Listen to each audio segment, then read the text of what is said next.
Ikibazo c'indwi mu bibazo 8 ku vyerekeye urubatizo ni ninde afise ububasha yo kubatiza. Hari amashengero amwe avuga ngo ni bishop gusa ashobora kubikora, umupastori wa mbere ashobora kubikora, ariko mu Bibiliya ntavyo tubona. Turabona Filipo umudiyakoni arabatiriza abantu bizeye Yesu Kristo. Ni kuvuga rero je ndibaza kenshi ni vyiza abarongozi b'ishengero canke abakuru b'ishengero babatiza abantu, kuko ni ishengero iriko irashingira intahe uwo muntu, ikavuga ikamuha ikimenyetso c'isezerano, ikavuga ngo uwo umwe muri twebwe turamuzi turamwemera.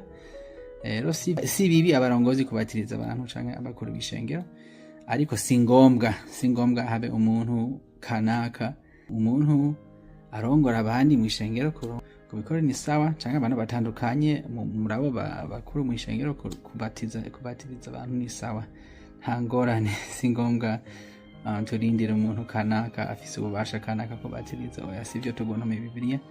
Tubona abantu batandukanye babatiriza abantu.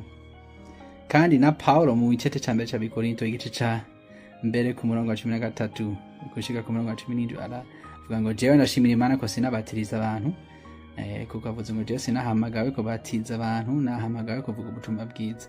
Rero na Paulo ntiyabishizemo cane ibintu vyo kubatiza, yararetse abandi bari hage mu mashengero bashaka kubatiza abandi, ariko we yari umuntu avuga ubutumwa.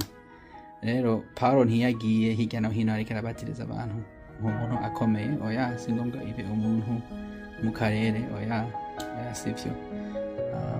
Abarongozi mu ishengero canke abakuru mu ishengero barashobora kubikora nta ngorane.